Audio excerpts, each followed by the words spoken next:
If you want to get rid of Dropbox connection issues and buffering issues, don't forget to subscribe to the channel.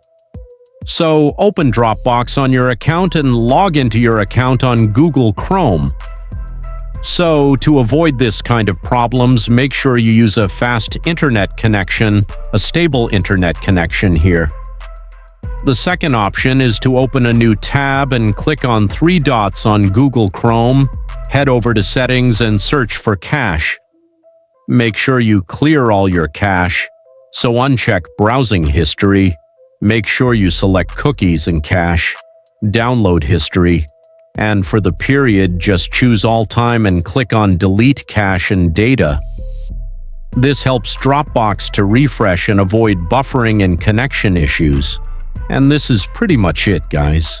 If you found this guide helpful, don't forget to like, subscribe, and just leave a comment.